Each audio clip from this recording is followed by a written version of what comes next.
Intro. Have you ever heard the quiet clanging of chains in the dead of night? Not from a car or a gate, but from right under your window. If so, then be careful what you tell. Tonight, you'll be entering a story that's more than a legend. This is a memory, an ancient metal curse from the island of Barbados, where a being called the Steel Donkey doesn't die, but only transforms. A faceless child, a chained notebook, and a final warning from the last surviving storyteller. You're ready to hear, but should you tell? If you like deep ghost stories, unsolved mysteries, and curses that creep into your mind, don't forget to subscribe and hit the notification bell so you never miss a new episode of Darkness Tells. Because sometimes, just listening is enough to awaken something sleeping inside you. My name is Elina, and I am 10 years old. If there's one thing I remember most vividly from my childhood, it's the summer we moved to our new house on the northern edge of Barbados. An old house nestled among old palm trees, where the sun set quickly and the night lay like a damp blanket that smelled of earth and moss. My father was a mechanic, my mother was a part-time accountant, and my brother Ivan, 5 years older, had been my only playmate since I was a child. But this move was different. With more room, my mother decided it was time for me to have my own space. I remember being excited when she led me to a small room at the end of the hallway, a former storage room, now cleaned and painted and fitted with a single bed and a tiny wardrobe. I looked out the window. It faced the side wall of our neighbor's house, only 10 paces between the two houses. The room was colder than the others. The wooden floor still creaked when you walked on it, and it smelled of old paper and rusty metal. But I didn't care. It was Elina's room. I wrote that in pencil on the paper stuck to the door. The first night, my mother covered me with a blanket and kissed me on the forehead. "You're a big girl now. You don't have to sleep with me anymore, right?" I nodded firmly, but when the lights went out, my courage quickly retreated like a tide.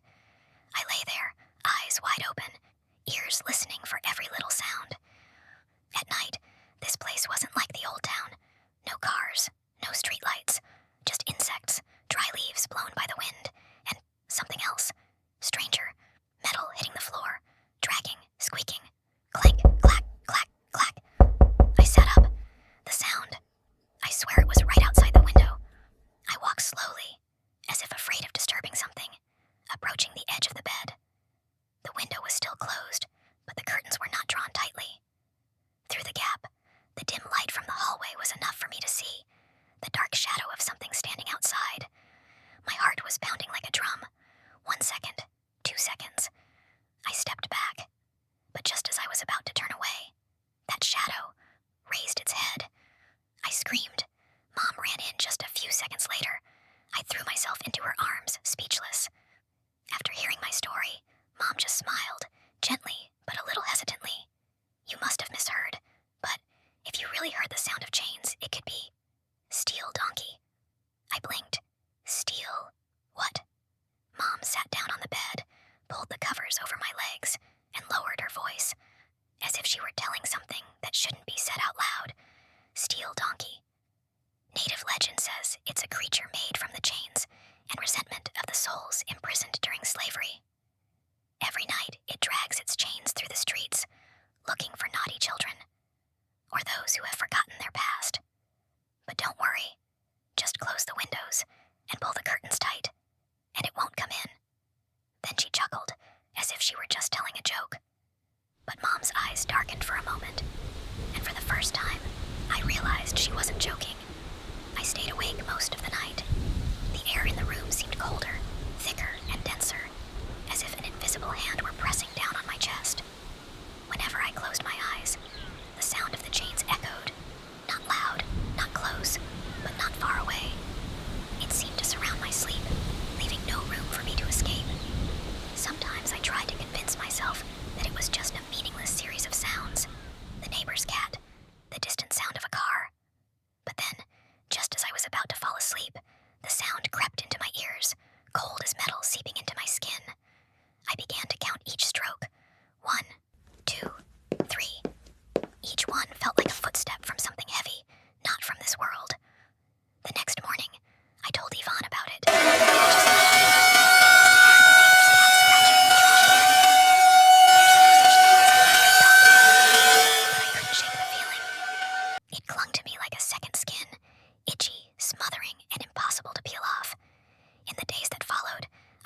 more and more vigilant. I locked the window twice a night, pulled the blinds to the frame, and began placing a pillow just below the base of the blinds, a fragile barrier between me and whatever was waiting outside. Mom would glance at me from time to time, her eyes a mixture of worry and sadness. I knew she sensed something, but she didn't say anything. Once I saw her standing in the kitchen, staring out the kitchen window, her hands gripping the washcloth so hard that her knuckles turned white. And then, the third night, the fateful night. I woke in the middle of the night to a faint clanking sound, like metal hitting brick. When I opened my eyes, a chill crept up my spine. The room was dark, no crickets, no wind, only the sound of the chain, clearer this time, slower, as if the creature was stopping right in front of my window. Then a click, as if the window latch had been turned. I held my breath. The crack in the blinds moved, and in that small gap, I saw an eye red as fire, motionless, deep and cold as cold iron. I didn't scream. I didn't move. I just lay there, like a corpse buried alive.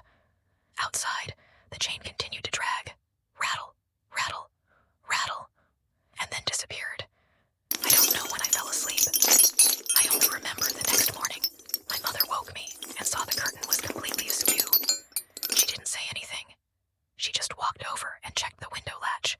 It was still locked, but her fingers trembled as she touched the glass, like she had touched something colder than ice. This time, my mother said nothing, and I knew. The steel donkey was more than a legend. It knew me, and it was waiting. Since that night, something inside me has changed. Not clearly, not violently, but smoldering like a mild burn. It's no longer just fear. It's an obsession that seeps into every daily activity, making me alert to even the most ordinary things. Footsteps on the floor, the sound of wind whistling through the cracks in the door, the buzzing of mosquitoes in my ears. Every night, I tighten my protective layers around myself, windows bolted, curtains drawn, and whispers of reassurance before I close my eyes. But no matter how hard I try, I always feel a silent gaze watching me from the other side of the glass. There are evenings when I sit in bed for hours, my back against the wall, afraid of the darkness like a liquid, slowly creeping around my room, touching the foot of the bed, creeping into the edge of the curtains. One night, at 2:13 a.m., I woke up to a heavy metallic smell. Not blood. It was the smell of iron that had been heated and then cooled. A dry, heavy smell that seemed to be burning in my chest. I opened my eyes and immediately knew I shouldn't. The room was still dark, but brighter than usual. Not because of the moonlight, but because of a flickering orange light, like the glow of smoldering coals, that shone through the thin gap in the curtains. But what made me hold my breath was the figure standing in the middle of that light. It didn't move. It just stood there, unnaturally tall, its head slightly bent as if it were watching something intently. Its posture made me feel like a mouse waiting for an eyeless cat to pounce. I sat up, my hands clutching the hem of the blanket, my eyes fixed on the dark figure. I didn't dare call out to my mother, nor did I dare move. In that moment, all my survival reflexes were choked by awareness. I knew. I felt it. It wasn't human. Then it started moving, not on legs.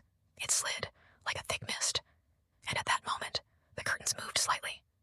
A tiny crack opened, but enough for me to see part of its face. Not a human face, not a monster's face, but a face of iron. Cold, lifeless, made of twisted, rusted metal, as if someone had tried to create a human form from cursed scrap. But the most terrifying thing was the eye. A crimson eye, glowing in the night, looking through me as if into the soul of a child trembling because he knew he had nowhere to hide. I opened my mouth, but no sound came out. My throat felt as if it was being squeezed by an invisible hand. And when I felt like I was about to faint from suffocation, the figure, the creature, leaned close to the window. A long, drawn-out creaking sound, like metal scraping against glass. I imagined the iron claws slowly tapping on the door, each beat as if measuring my endurance.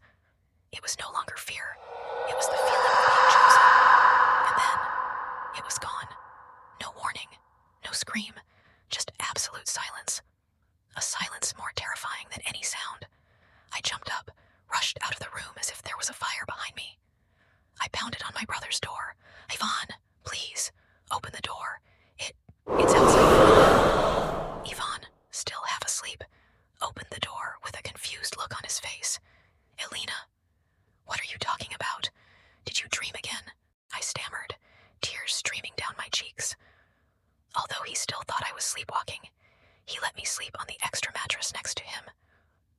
sleep. I lay there, eyes glued to his window, waiting. Nothing happened, but I knew it was still there somewhere, and the feeling of being watched didn't go away. It just changed shape, floating like a nameless spirit. The next morning, I told my mother everything. She didn't laugh. Instead, she quietly pulled out from an old wooden chest in the corner of the closet a string of black stone beads, a bag of sea salt, and a carefully folded piece of old paper. She read a few words under her breath, then turned to me. "You're not imagining it. You must never look directly at it again, even if you hear it or see its shadow. Never open the curtains. Don't answer. Don't touch. And always remember, Steel Donkey doesn't come alone. It brings other things. Things that used to be people." I swallowed. Used to be people. Mom nodded, her eyes unblinking. Wandering spirits, children who opened windows, those who laughed at legends, those who were never found. That night, Mom placed the rosary on the windowsill, sprinkled salt around the foot of my bed, and placed an old tree branch on the threshold, which I later learned was holy wood. Then she held me tight, as if afraid that if I left the room, I would not be there in the morning. I felt a little more secure, but I was still uneasy, a childish intuition that had never been wrong. I tried to sleep, but that night, sleep did not come to me. And when I began to think that everything was just a long dream, there was that sound again. It was not the chain outside the window, but on the roof. The first noise came from the ceiling above, a heavy thud, as if something had landed on the roof tiles with all its weight. The house shook slightly, the wooden joints groaning. I sat up in bed, my back drenched in sweat. The room was dark, save for the yellow light of the nightlight that quietly illuminated the wall. I was sure I hadn't heard wrong. Then it came again, a low, drawn-out screech, like metal being dragged across an old roof tile. Cold, harsh, and very real. Then footsteps. Not human footsteps. Each step sounded like a hammer pounding on the roof. Thud, thud, clack, mixed with the scraping of iron chains against bricks, like the sound of hell rubbing against the earth.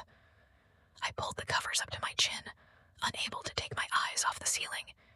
The sounds kept moving, left to right, from back to front, as if something was patrolling, searching, stalking. Meanwhile, the clock was still ticking, the second hand ticking, as if mocking my helplessness. No one in the house was awake. No one but me could hear. I was completely alone, and that thing knew it. Suddenly, the noise stopped right above my bed. No more footsteps, no more chains, just a dead silence that stretched to the point of suffocation. I held my breath, pressing myself against the mattress. All my senses were strained to the extreme. In that moment, I clearly felt the presence clinging to the ceiling, as if it were bending down through the layers of the roof, looking through the wood, the bricks, the time, looking straight at me. Then from somewhere on the roof, a whisper rang out. Not a voice, but a cracked sound, as if the wind were learning to speak human. "You saw me." I covered my ears, trying to push it out of my head, but the whispering still seeped in, as if coming from deep within my skull, making my eardrums burst. A boom. A violent crash on the roof made me scream. Something very heavy, or very angry, had just come crashing down right above me. The whole house shook as if it were about to collapse. The walls cracked, dust fell from the ceiling. I jumped out of bed, ran out of the room, and ran down the dark hallway toward my mother's room. But as I reached for the doorknob, a deafening clang sounded behind me. I turned. The window in my room, locked, barred, salted, was now wide open. The curtains were torn, fluttering like silk strips blown by a whirlwind. And from there, I saw something enter the room. It was twice as tall as a normal person, its body made of metal plates, speckled with old blood, dull, like the stains of time. Each step it took made the wooden floor sink and made a sound like the house itself groaning. It had no face, only a sharp iron nose protruding from the hollow of its head, and two eyes red as smoldering embers. The iron chain around its neck, hanging like rotten tree roots, dragged behind it, making cold ripples of sound. I couldn't scream. I couldn't call. I couldn't do anything.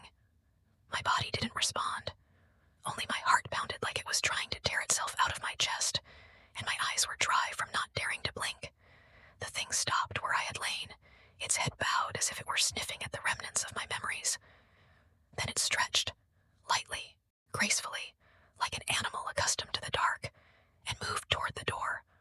My mother rushed from the room, a cross in her hand, shouting the spells she'd learned from her dead grandmother. The thing paused for a moment, then let out a screech like wind through a rusty iron fence.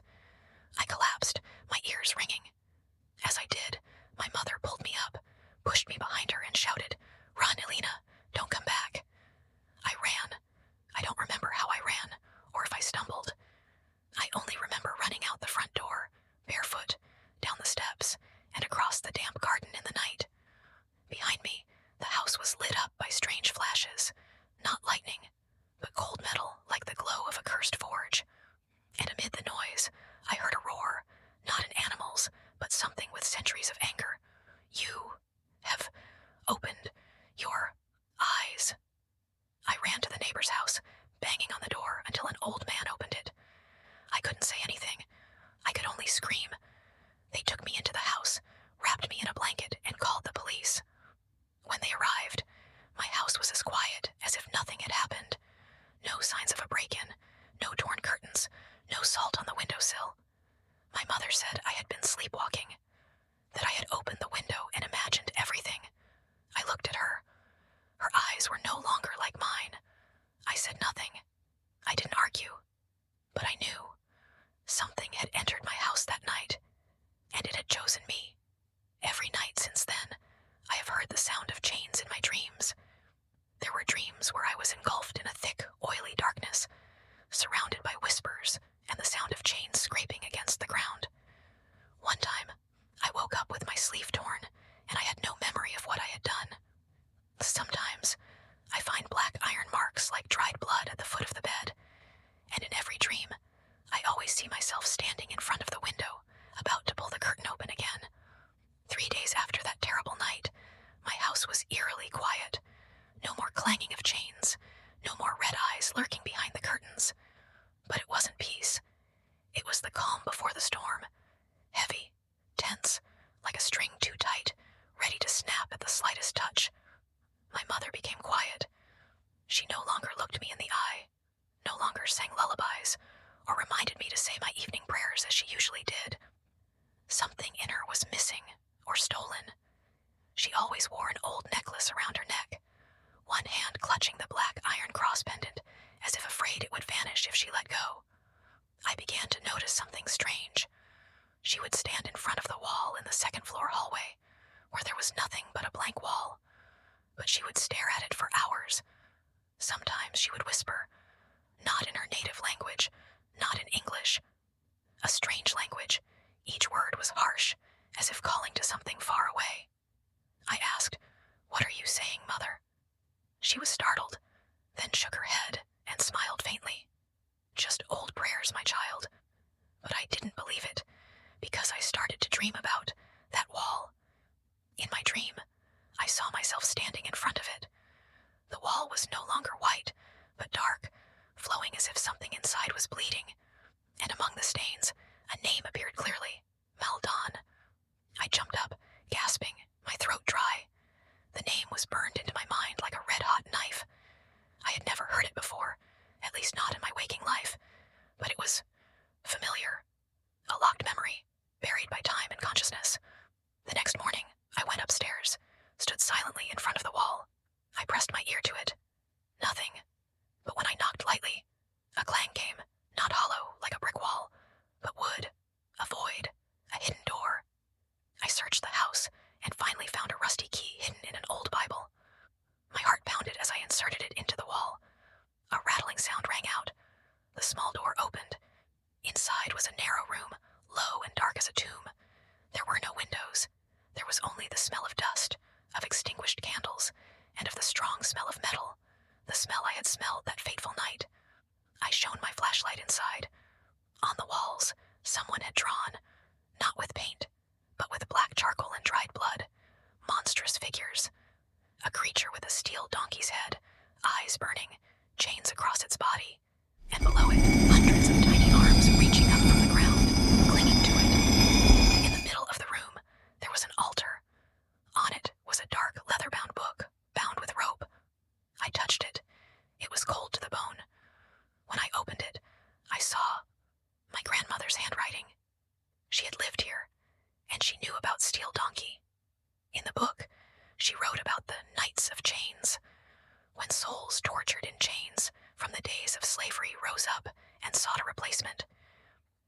that there was an ancient creature called Maldon, not a demon, but a living memory of hundreds of years of bloodshed, hunger, betrayal, and oblivion.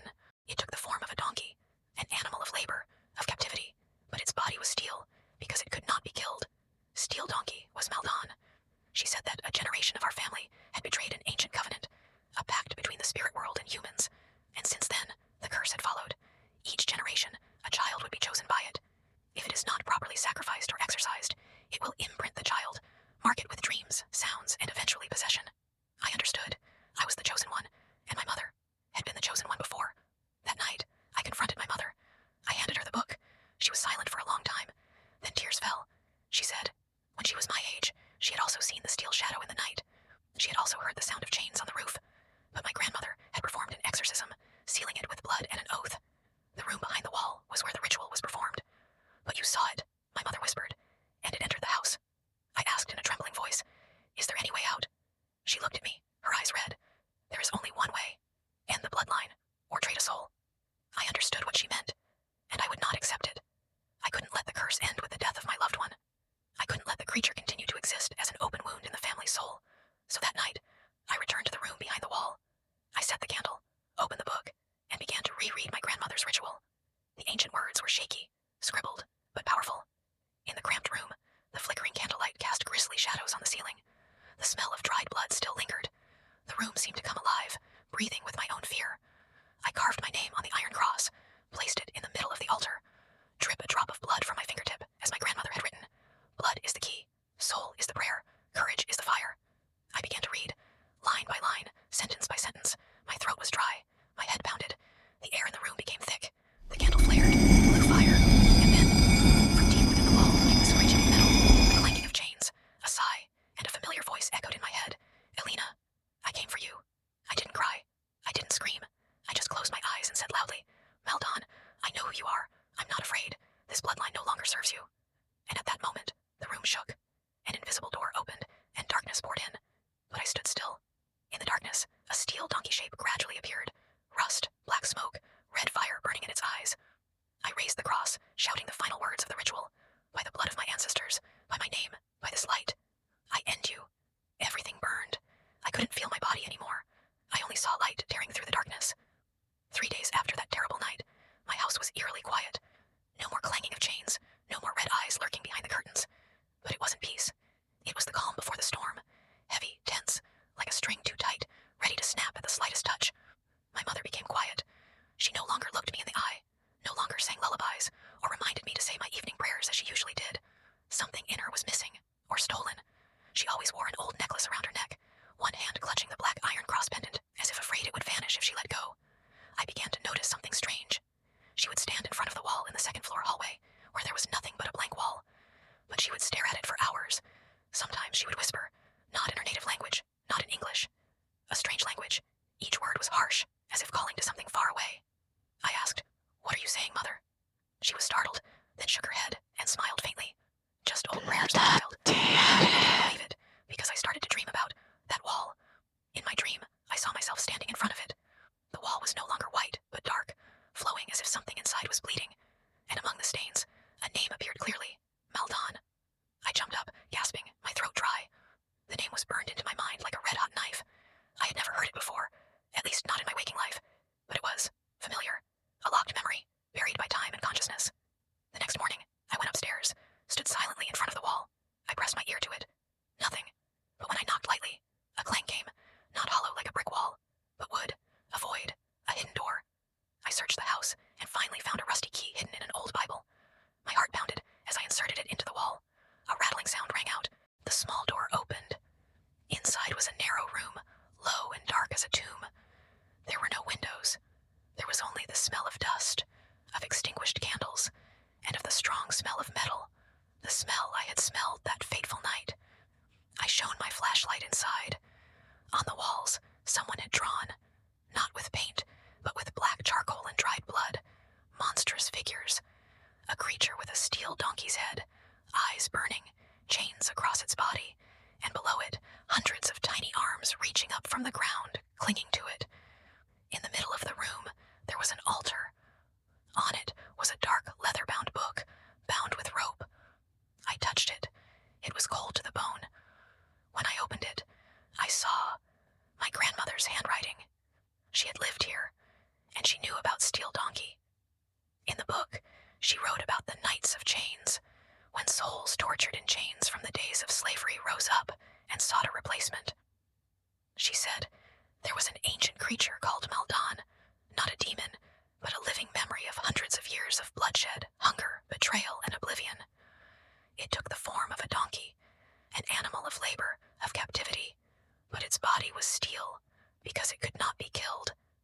steel donkey was Maldon.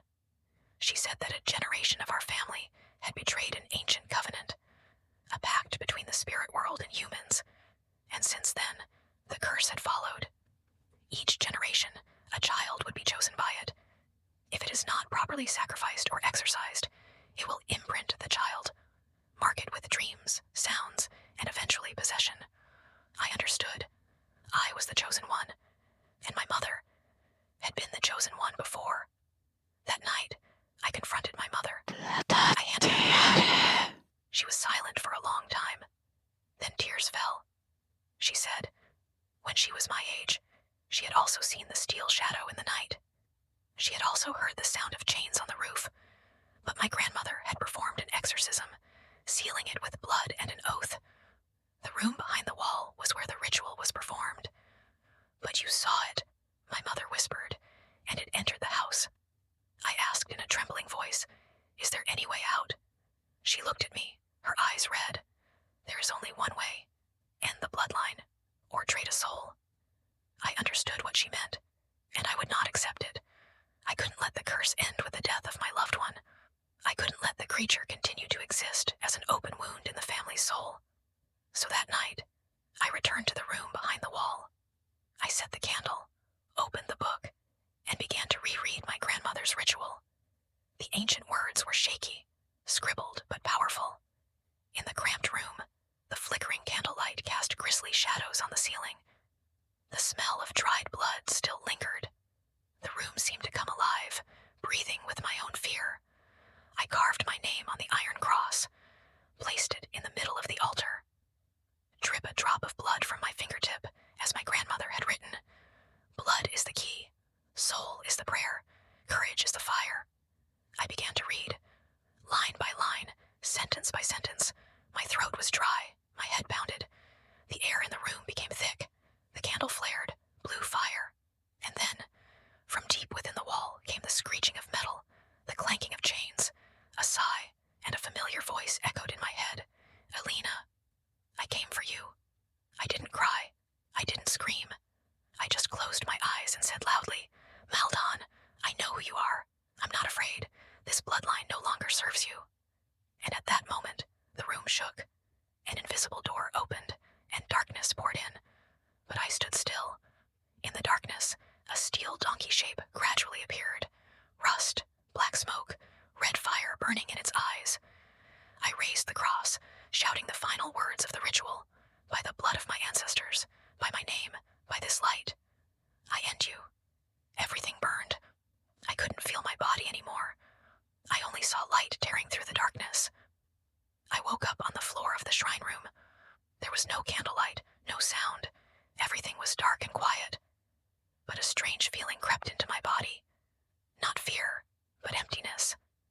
A kind of emptiness so deep that it seemed as if my soul had been sucked out, leaving behind a shriveled shell of flesh. I didn't know how long I had been unconscious. The room was still cold, the bloody graffiti on the walls, now only faint stains, as if they had been washed away by time in just a few minutes. But I felt something had changed. I staggered out of the secret room, the door behind me automatically closing with a thud that echoed in my heart like the slam of a coffin lid. When I stepped into the hallway, I found that the house was no longer the same. The air was thick with the smell of cold ash. The light from the ceiling light was dim, as if it was about to go out. The family pictures hanging along the walls were all upside down, their faces facing the wall. The mirror near the stairs cracked, as if something had hit it from within. But the scariest thing was, Mom wasn't in the house. I called. No one answered. It was so quiet that my footsteps echoed like a tomb. I walked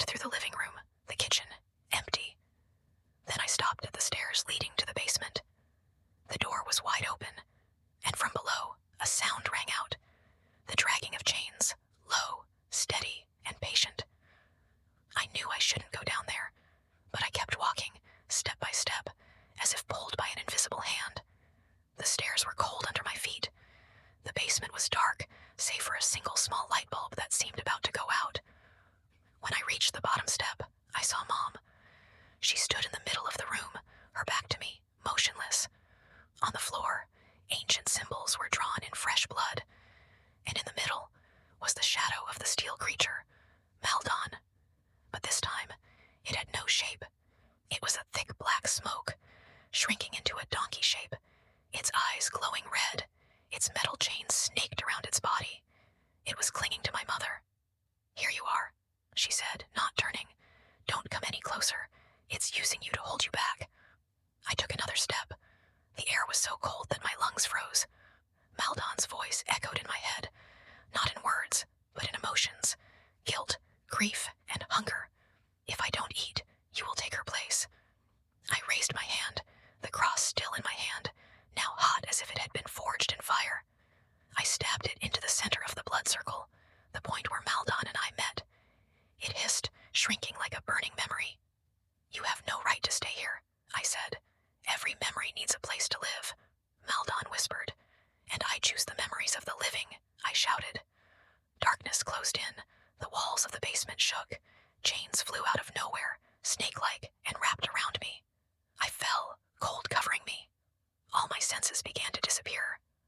I felt myself sinking deeper and deeper into a bottomless pit. In my daze, I saw it all again. The screeching dreams, the images of creatures clinging to the roof, the nights my mother held me trembling and saying nothing. I knew. She always knew. She had waited for the day I would face it, and she had accepted the sacrifice all along. At that moment, a soft light cut through the darkness. It was my mother. She placed her hand on my forehead and whispered, "You are the end and the beginning. My blood gives you. My soul holds the rest." She pushed me away from the circle of blood. The cross in my hand glowed fiercely. The cellar burned. Screams echoed like hundreds of souls being burned alive. The iron chains snapped. Maldon screamed. His form began to disintegrate, pieces of steel falling, wisps of smoke shrinking and disappearing into a crack in the floor. The house fell silent, and I passed out in my mother's arms. When I woke up, I was in the hospital. The room was white. The smell of disinfectant was strong. A nurse gently adjusted my IV, then walked out. Outside the glass door, it was raining, each drop falling silently like a sad whisper. My mother was gone. They said she was found in the cellar, unconscious, without a trace. But I knew she was no longer of this world. A part of her, the part that had held Maldon, had disappeared with it. I returned to the house a few weeks later. Everything seemed the same, but I knew I was no longer the child I had been. I went up to the second floor and opened the door to the shrine room. The room behind the wall was now sealed, but inside I could still hear something, not the sound of chains, but the sound of my heart beating, the breathing of memories. That night, I lay in my room, and for the first time in months, I slept peacefully. No more chains, no more red shadow behind the curtains. But in my dreams, I saw my mother standing by the window, smiling, holding a cross, and saying, "You did it." And I understood I was no longer bound, but I would never forget. Because sometimes, when the wind whistled through the cracks in the door, I still heard someone whisper, "The soul remembers. The curse waits." I was not afraid. I had seen evil revealed, and I had chosen to keep the memory, but not to let it dominate me. After that fateful night, I thought it was over. That when Maldon vanished, so did the curse.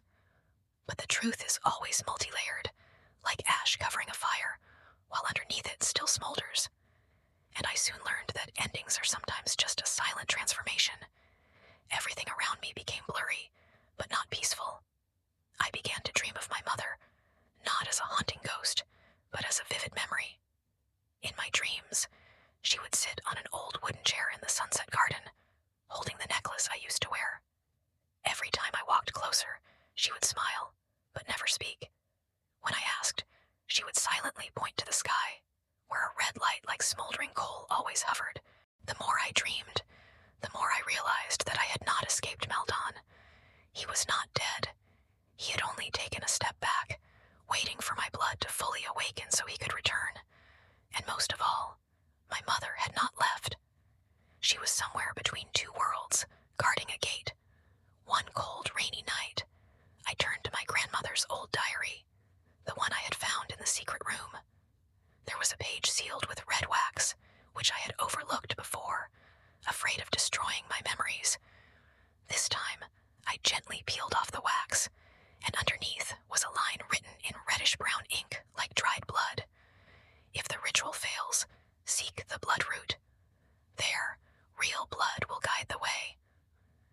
searched the family tree but found no mention of the bloodroot.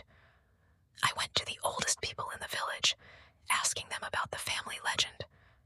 After many hopeless days, an old woman in her 90s finally whispered that the bloodroot was not a place, but a person. A branch of our family had left Barbados for Guyana in the 19th century, living in isolation in the jungle, continuing to pass on the mystical knowledge and ancient rituals. There, they called the chosen one the keeper of the blood mark, the one who can awaken the memories of the bloodline and intervene in the boundaries between life and the afterlife. I did not hesitate. A few weeks later, I set off for Guyana. The village was deep in the rainforest, where there was no electricity, no phone signal, only red soil, chirping insects, and dense forest shadows like another world. From afar, I heard the villagers whispering, "The one who brought the chain blood has come." They directed me to an old wooden hut, where they said a blind woman had lived alone for many years, called Mrs. Asura. When I entered, she did not look at me.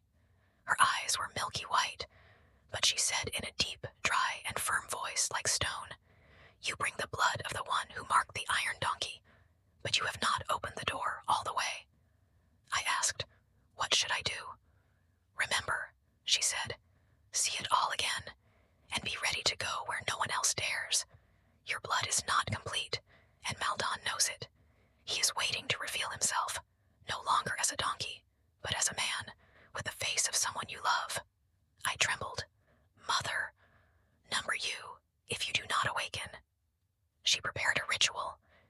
In the woods, among the ancient stones, I was to drink a dark drink, a mixture of dragon's blood, ancestral ash, and ancient charm essences. Then she placed her hand on my chest, where my heart was pounding like thunder, and whispered, "Open the last memory." I found myself in a white space. No sound, no darkness. Only a red door stood there, waiting for me to step forward. I touched the doorknob. Inside was a room. No demons, no blood. Just my mother sitting there, her face gentle, her silver hair gently falling over her shoulders. In her arms was me, as a child, sleeping. The scene was peaceful, but her eyes contained something very sad. I asked, "Are you being held back?" She did not answer. She just gently stroked my hair and said, "Not all evil comes from outside. There is evil born from the things we keep silent about. But if you remember, I still exist. Don't let silence be the curse. Tell it. Keep the memory." The white world began to disintegrate. Asera pulled me out of my dream. I jumped up, sweating, but there was a strange feeling in my heart, lighter, clearer. In front of me was a small black iron box, and inside was my mother's iron necklace. Next to it was a folded piece of paper. "Memory is a weapon. Use it to guide you." I returned to Barbados later. The old house was still there, dusty and silent, but this time it was no longer scary. I went into the shrine room, lit a candle, and put the necklace back where it belonged, not to seal it, but to remember it, so that whoever came in after me would know. This place had once been home to a spirit fighting for freedom. That night, I slept peacefully for the first time. No more chains, no more red shadows behind the curtains. But as the wind whistled through the cracks in the window, I could still hear my mother's voice, so far away, so soft. "You did it, but don't forget to tell me, because the curse can only be lifted when the truth is told." I understood. I was not just a survivor. I was the keeper of memories. I thought I had ended it all, but memories, like fire, never go out completely. They burn in the ashes, waiting for a breath of wind, a whisper, a glance, to ignite again. And the fire that I carry in my blood, though it once burned a part of this world, is now the only thing that helps me see the way forward. A year after returning from Guyana, I decided to do what no one in my family had dared. I wrote everything down,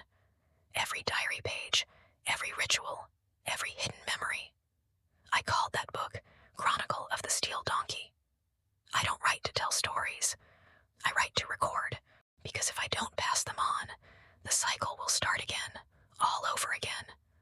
I live in the old house, now renovated, not as a prisoner of the past, but as a gatekeeper. The shrine room remains unchanged, and on rainy nights, I would sit under the porch, listening to the sound of water dripping through the trees, waiting for what I knew would come one day, the next. I didn't know who it would be. It could be a child far away, a blood relative from a long-forgotten ancestor. It could be someone unrelated, but carrying a memory that was being called back. Blood doesn't just flow in the veins. It flows in the calls, in the dreams, in the rift between the visible world and the buried. One night, while I was cleaning out the library in my house, I found an old letter, tucked inside a book called Folklore of the Lesser Antilles. The handwritten, unsigned letter appeared to be from the 1950s. It read simply, "If anyone finds this, know that the steel donkey was not born of blood, but of lies. It only has power when we allow our memories to be distorted, when the truth is hidden. If our children forget, then he lives again. Signed, one who has not forgotten." I read the letter over and over again. Each word was like a knife that peeled away the layers of fear that remained within me. I understood. My role was not to destroy evil. It was to keep the truth alive. One afternoon, as the blood-red sun shone through the living room curtains, I received a strange call. On the other end was a young woman's voice, soft, trembling. "Miss Elina, my name is Naya. I dreamed of an iron donkey, red eyes, and someone called your name in my dream, told me to find the keeper of the fire." I was silent. "Where are you?" "I was in Bridgetown, but in my dream, I was standing in front of a house with a big oak tree, with chains hanging from its branches." I knew that house. 3 days later, Naya came. She looked so much like me back then that it was chilling.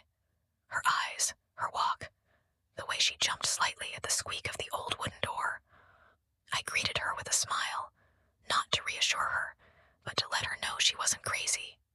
That night, I told her the whole story, nothing hidden, nothing omitted.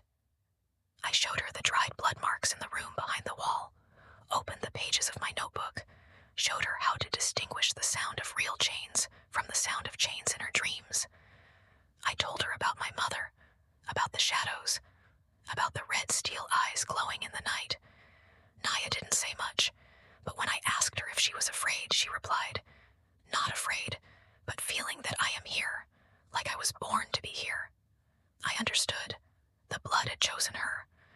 But unlike me, she had the chance to choose again, not by fighting, but by remembering and retelling the right story.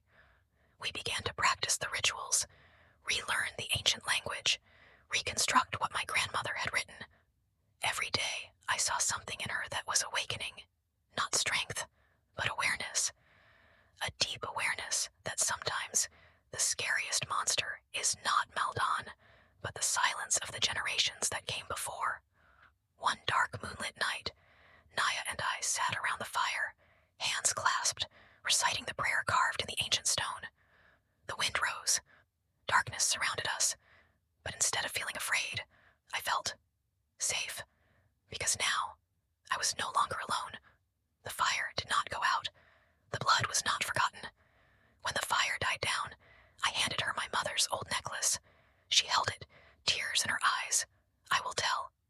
I promise," and I knew that was my end, and hers.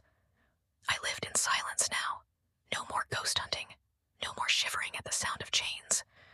But in my heart, I always heard something whispering, not from Maldon, but from my mother, my grandmother, the whole bloodline of those who had stood against evil with their memories.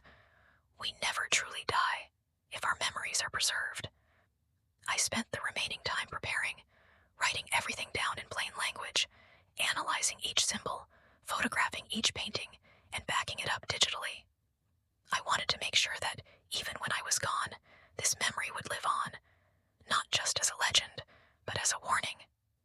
I also wrote to folklorists who had dismissed the tales as superstitious.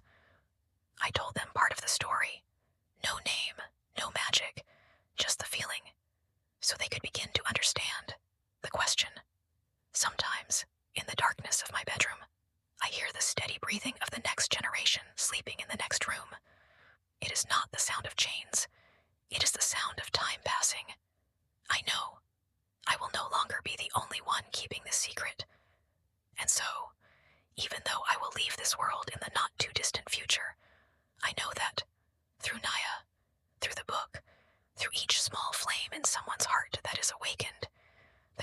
is no longer a chain.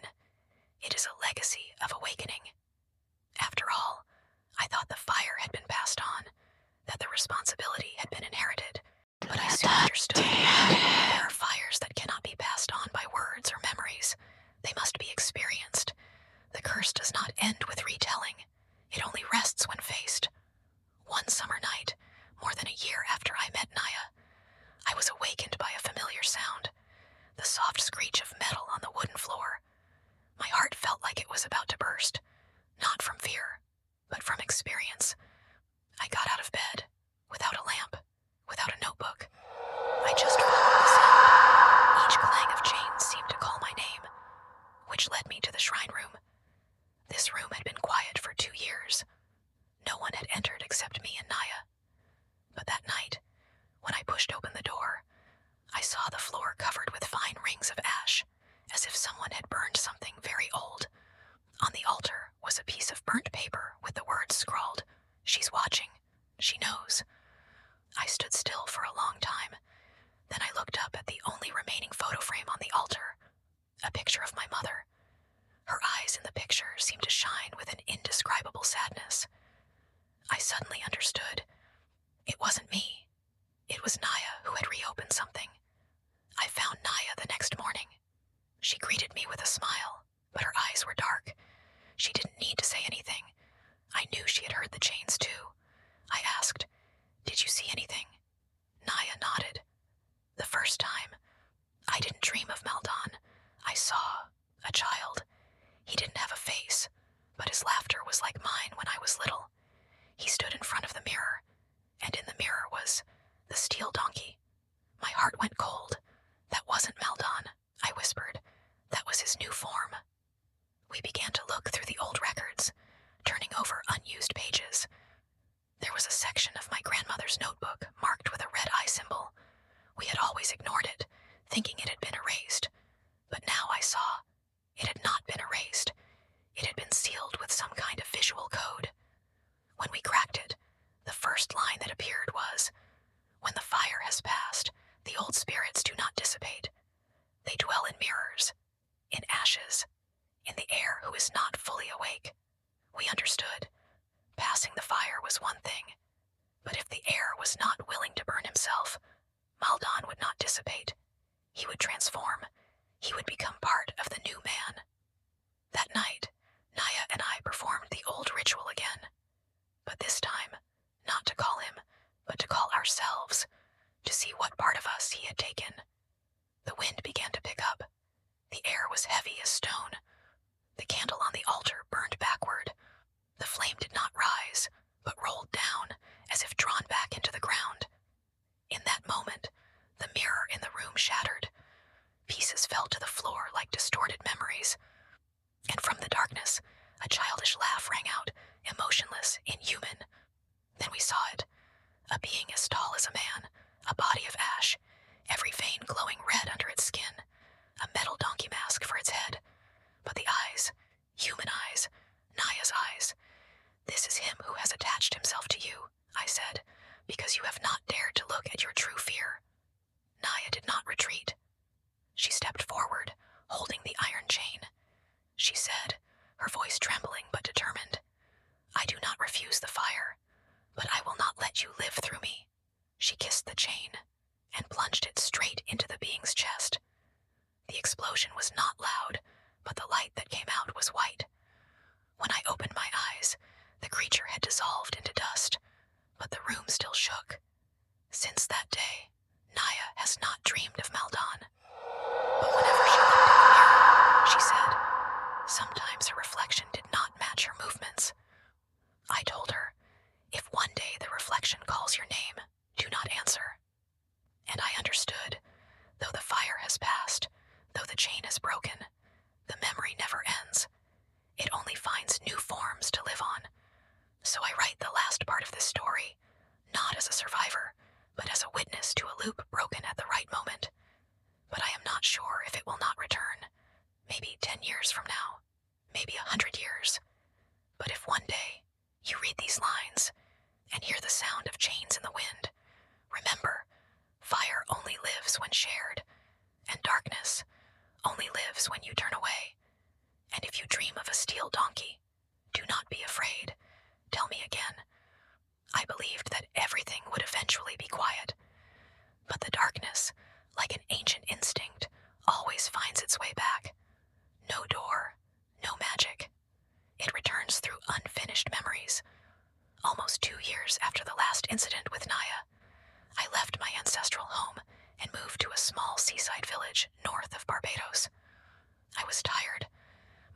was no longer as strong as before.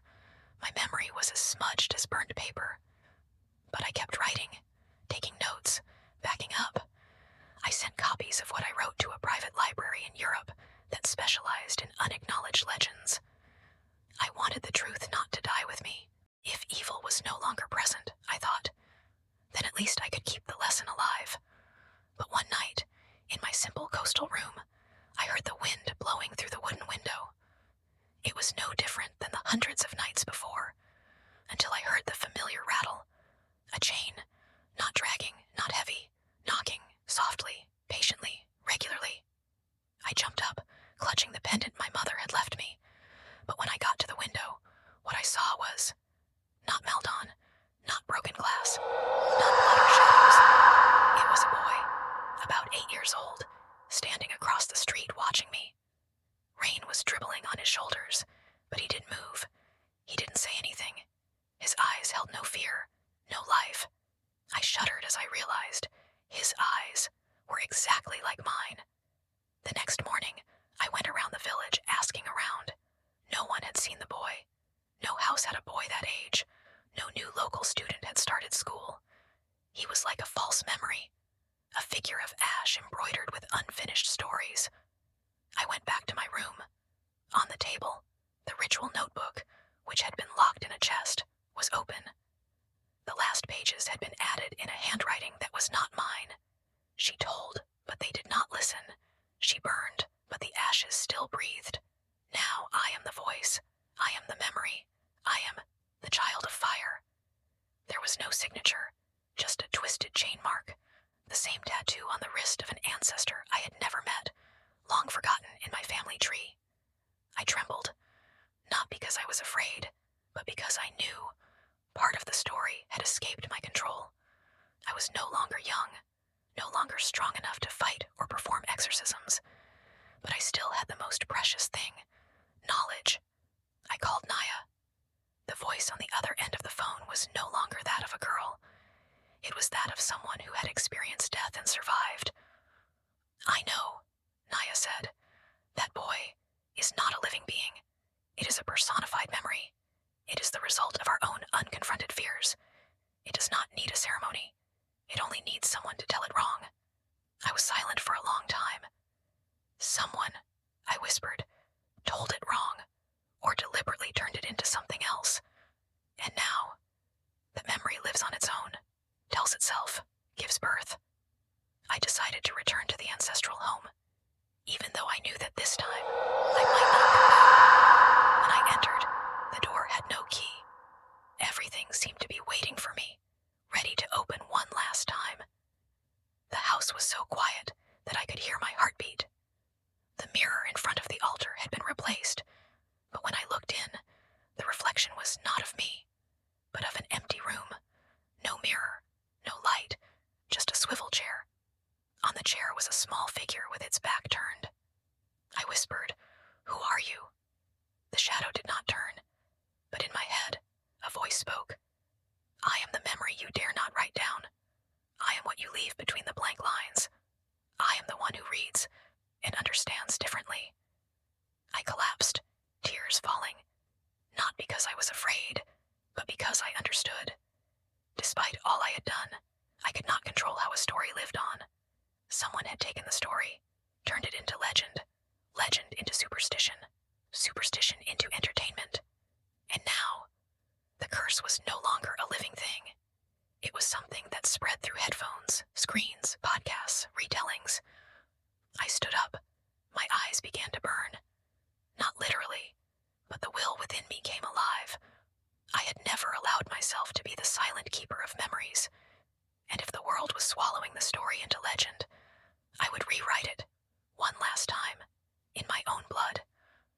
I couldn't stop it, but I could write the last part. I sat in my old room. On the table was my last notebook. I wrote, "If you read this, know, this is not a ghost story. This is a message. Every time you recount a fear, remember, you are giving it life. Not all darkness needs light. Some things only go away when you stop naming them. If you hear the sound of chains, don't run, don't call, don't confront. Just be quiet and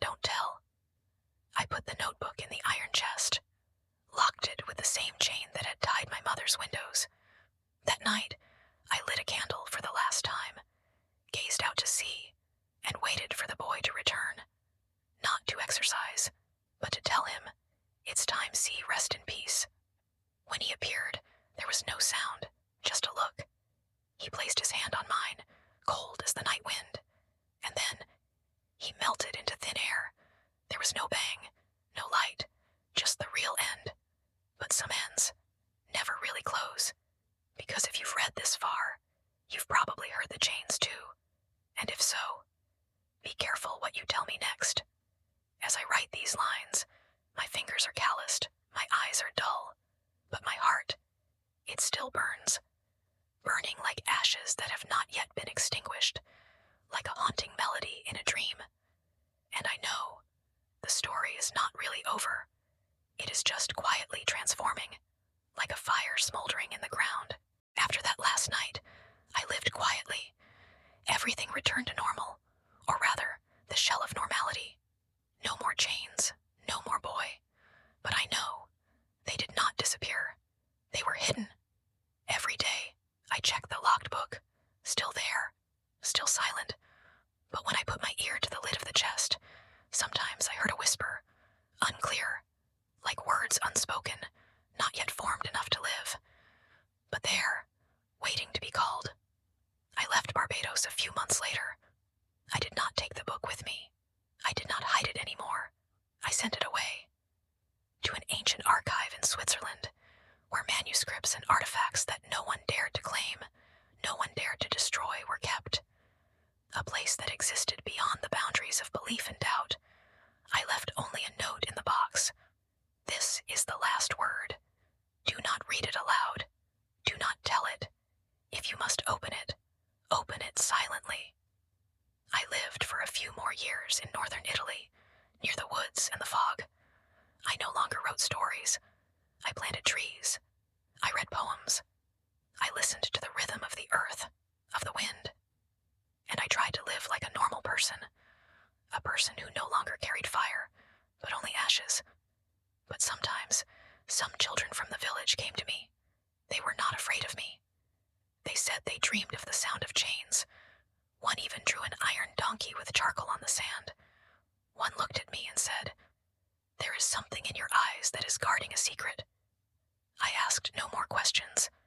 I just listened. And after each story, I gave them a small bag of salt, tied with a red string, and said, "Not everything you hear is something you want to hear again." They nodded, perhaps not fully understanding. But a child who knows how to be afraid is a child who knows how to tell the right story, or when to keep quiet. Then one day, as autumn dawned, I received an anonymous letter. Inside was only an old page, handwritten in black ink. "Elina, we opened the chest." Not telling, just keeping. But someone else saw it before it reached us. He didn't read with his eyes. He listened with his blood. I let go. The letter fell to the floor. My heart beat harshly. So the cycle started again, not from darkness, but from curiosity. I returned to Barbados one last time, not to stop, but to entrust. I am no longer the survivor, but the last one who remembers. And my task is not to keep silent, but to pass on the memory properly, so that it is not contagious but understood. I found Naya, now a grown woman, living in seclusion in the mountains near Dominica. She welcomed me into a house hung with amulets, with incense smoke wafting through the roof. "I know," she said as I stepped through the door. "The fire has been awakened. It is no longer Maldon. It is no longer the chain. It is a new teller." I nodded, and this time, he does not know he is telling. We spent the night by the fire, reenacting the final ritual, not to seal it, but to mark it in time, in space, in memory itself. A tattoo, a symbol, a word carved in stone, a sound that will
If you are reading this, you could be next.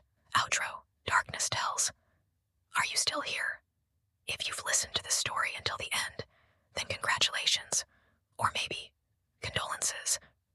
Because, as Elina said, memories never die if someone remembers. We often think of evil as coming in the form of horror, screams, blood, but in reality, it's much quieter. It lives in the forgotten, in the false retellings, and in the curiosity of the fearless listener. Have you ever told a ghost story just for entertainment, just to get views, just to have fun, without thinking about its origin?